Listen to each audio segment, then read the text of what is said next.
Hello বন্ধুরা, সাহিত্যের মণিমুক্তায় আপনাদের সবাইকে স্বাগত।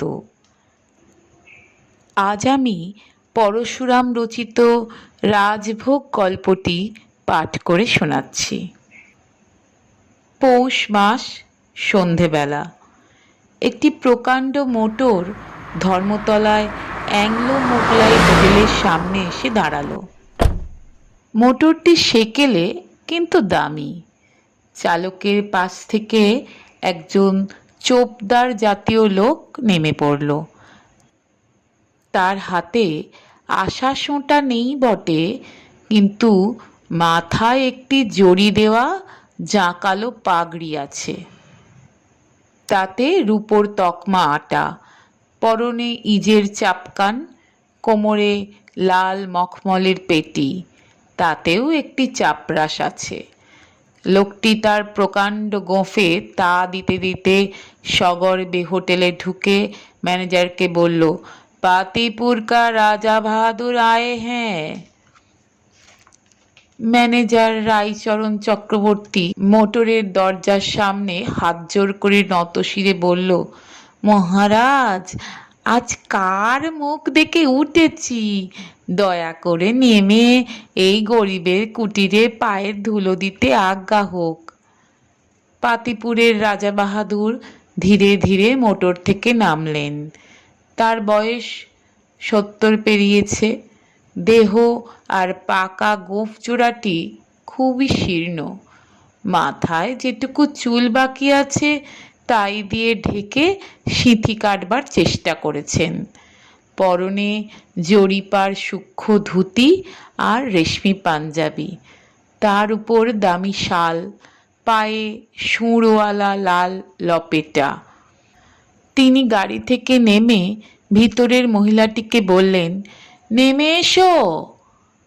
মহিলা বললেন, আমি আর নেমে কি করব, গাড়িতেই থাকি। তুমি যা খাবে খেয়ে এসো, দেরি করো না যেন। রাজা বললেন, তা কি হয়, তুমিও এসো। রাইচরণ কৃতাঞ্জলি হয়ে বলল, নামতে আজ্ঞা হোক রানীমা, আপনার শ্রীচরণের ধুলো পড়লে হোটেলের বরাত ফিরে যাবে। মহিলাটি মনে হয় সুন্দরী ও যুবতী, কিন্তু সঠিক বলা যায় না। তার সজ্জা ও প্রসাধন এমন পরিপাটি যে রূপ যৌবনের কতটা আসল আর কতটা নকল তা বোঝবার উপায় নেই। তিনি গাড়ি থেকে নামলেন। রাইচরণ বিনয়ে কুঁজো হয়ে সামনের দিকে জোর হাত নাড়তে নাড়তে পথ দেখিয়ে রাজা বাহাদুর ও তার সঙ্গিনীকে ভিতরে নিয়ে গেল এবং হেঁকে বলল, এই শিগগির রয়্যাল সেলুনের দরজা খুলে দে। হোটেলের সামনের বড় ঘরটিতে বসে যারা খাচ্ছিল তারা উদ্গ্রীব হয়ে মহিলাটিকে দেখে ফিস ফিস করে জল্পনা করতে লাগলো। একজন চাকর তাড়াতাড়ি একটা কামরা খুলে দিল। ছোট খোপ, রং করা কাঠের দেওয়াল, মাঝে একটি টেবিল এবং দুটি গদি আঁটা চেয়ার। টেবিলটি সাদা চাদরে ঢাকা। দিনের বেলায় তাতে হলুদের দাগ দেখা যায়। এই কামরার পাশেই পর্দার আড়ালে আরেকটি ছোট কামরা, তাতে এক সেট পুরনো কৌচ ও সেটি এবং একটি ছোট টেবিল, তার উপর 3-4টি গত সালের মাসিক পত্রিকা। দেওয়ালে কয়েকটি সিনেমা তারকার ছবি খবরের কাগজ থেকে কেটে এঁটে দেওয়া হয়েছে।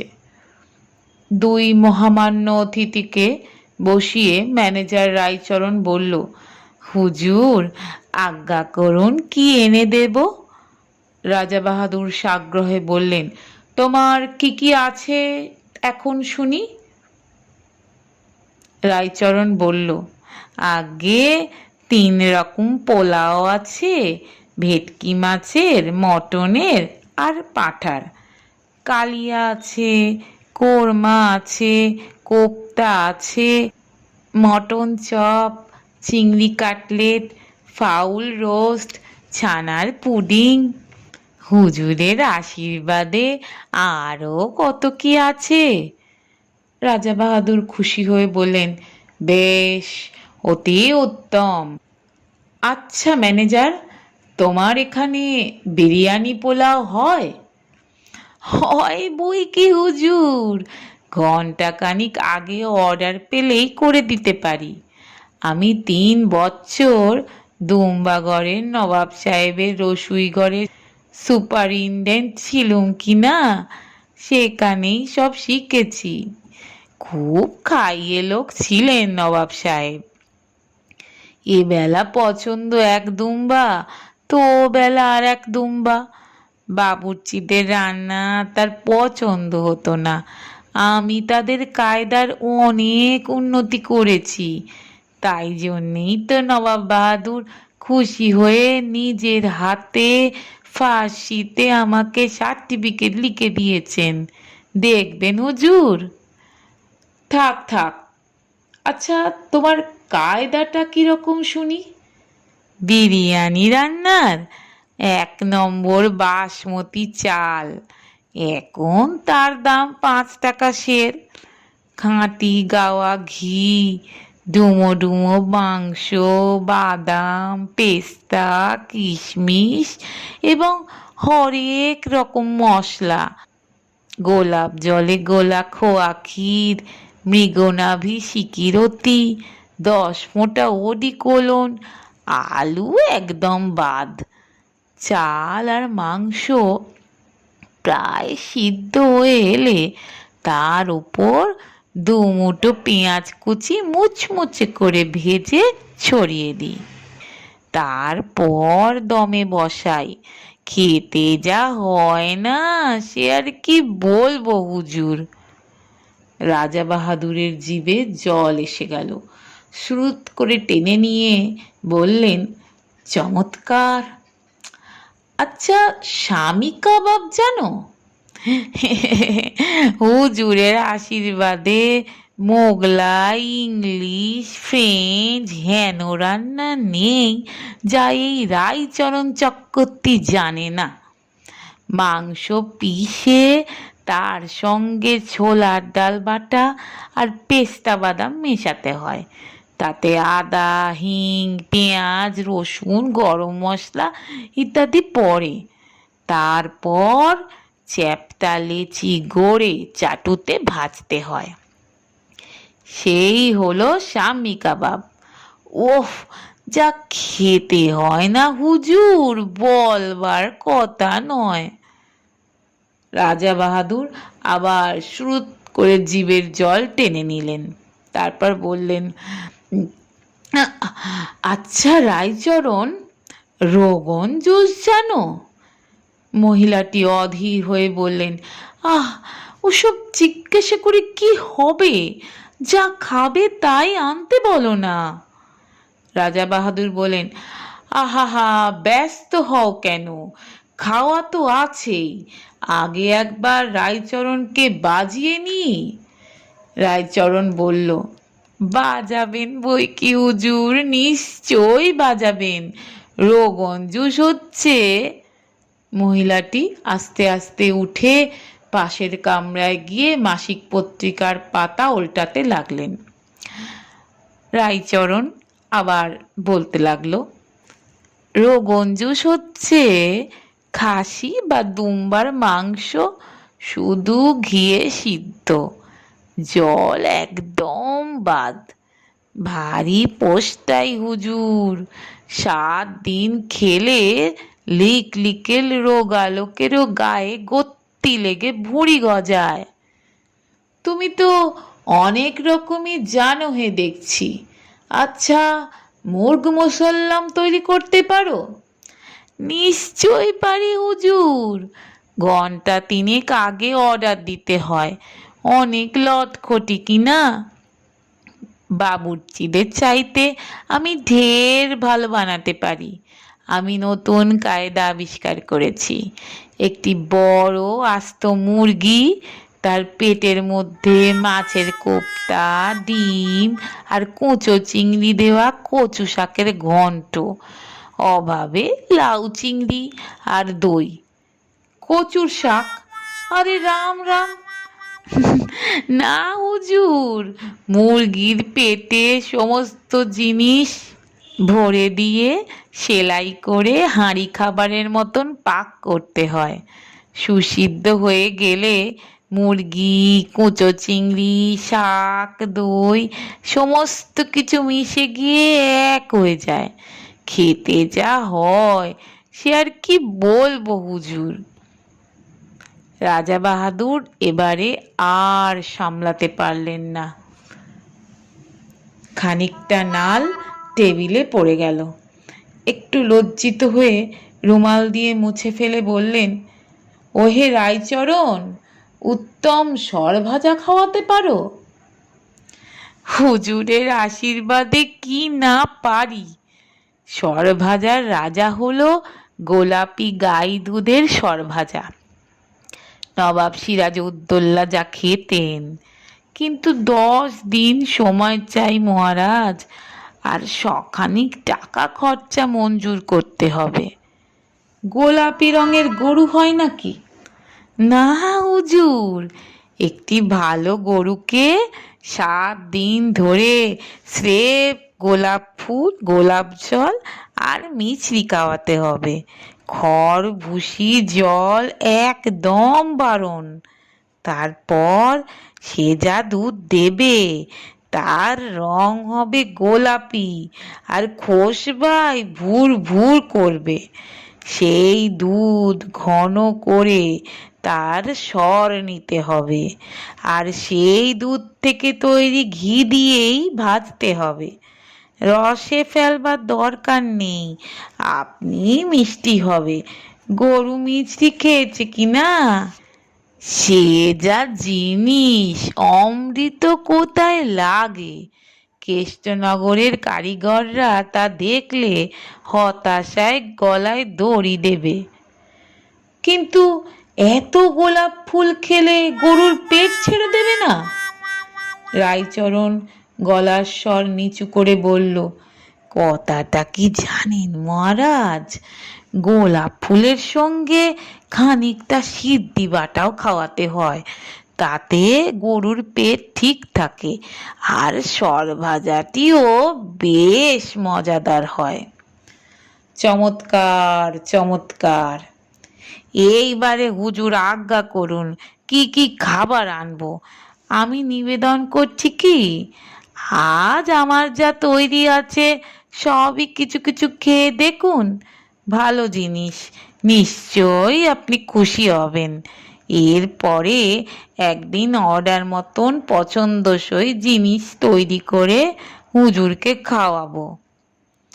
আচ্ছা রায়চরণ, তোমার এখানে পাতিলেবু আছে? আছে বই কি, লেবু হলো পোলাও খাবার অঙ্গ। একটি আর্জি আছে মহারাজ, আজ ভোজনের পর হুজুরকে একটি শরবত খাওয়াবো। হুজুর তর হয়ে যাবেন। কিসের শরবত? তবে বলি শুনুন মহারাজ, আমার একটি দূর সম্পর্কের ভাগ্নে আছে, তার নাম কানাই। সে বিস্তর পাশ করেছে, নানা রকম দ্রব্যগুণ তার জানা আছে। শরবতটি সেই কানাই ছোকরারই পেটেন্ট। সে তার নাম দিয়েছে চাঙ্গায়নী সুধা। বছর 2 আগে কানাই হুন্ডাগড় রাজ সরকারে চাকরি করত। কুমার সাহেব তাকে খুব ভালোবাসতেন। কুমারের খুব শিকারের শখ। একদিন তার হাতিকে বাঘে ঘায়েল করলে। হাতির ঘা 2-20 মধ্যে সেরে গেল, কিন্তু তার ভয় আর গেল না। হাতি নড়ে না, ডাঙস মারলেও ওঠে না। কুমার সাহেবের হুকুম নিয়ে কানাই হাতিকে শেরটাক চাঙ্গায়নি খাওয়ালো। পরদিন ভোরবেলা হাতি চাঙ্গা হয়ে পিলখানা থেকে গট গট করে হেঁটে চলল। জঙ্গল থেকে একটা শাল গাছের রলা উপড়ে নিল, পাতাগুলো খেয়ে ফেলে ডান্ডা বানালে, তারপর পাহাড়ের ধারে গিয়ে সুর দিয়ে সেই ডান্ডা ধরে বাঘটাকে দমাদম পিটিয়ে মেরে ফেললো। কুমার সাহেব খুশি হয়ে কানাইকে 500 টাকা বকশিস দিলেন। শরবতে হুইস্কি আছে নাকি? ওসব আমার চলে না। কি যে বলেন হুজুর, কানাই ওসব ছোঁয় না। অতি ভালো ছেলে, সিগারেটটি পর্যন্ত খায় না। চাঙ্গায়নি সুদায় কি কি আছে শুনবেন? 20টা কবরেজি গাছগাছরা, 20 রকম ডাক্তারি আরক, 20 দফা হেকিমি দাবাই, হিরে ভস্য, সোনা ভস্য, মুক্ত ভস্য, রাজ্যের ভিটামিন আর পোয়াটাক ইলেকট্রিক, এই সব মিশিয়ে চোলাই করে তৈরি হয়। খুব দামি জিনিস। কানাই আমাকে হাফ প্রাইস 50 টাকায় 1 বোতল দিয়েছে। মামা বলে ভক্তি করে কিনা। দোয়াই হুজুর, আজ একটু খেয়ে দেখবেন। সে হবে ক্ষণ। আচ্ছা রাইচরণ, তুমি বার্লি রাখো? রাখি হুজুর, ছানার পুডিংয়ে দিতে হয়, নইলে আঁট হয় না। এইবার তবে হুজুরের জন্যে খাবার আনতে বলি। হুকুম করুন, কি কি আনবো? এক কাজ করো, 1 কাপ জলে 1 চামচ বার্লি সিদ্ধ করে লেবু আর একটু নুন দিয়ে নিয়ে এসো। রাইচরণ আকাশ থেকে পড়ে বলল, সে কি মহারাজ! ভেটকি মাছের pulao, mutton curry, fowl roast. রাজা বাহাদুর হঠাৎ অত্যন্ত খাপ্পা হয়ে বললেন, তুমি তো সাংঘাতিক লোক হে, আমাকে মেরে ফেলতে চাও নাকি? আমি বলে গিয়ে 3টে বছর ডিসপেপসিয়ায় ভুগছি, কিচ্ছু হজম হয় না, সব বারণ। দিনে শুধু গলা ভাত আর শিঙি মাছের ঝোল, রাত্রিরে বার্লি, আর তুমি আমাকে পোলাও কালিয়ার লোভ দেখাচ্ছ? কি ভয়ানক খুনে লোক!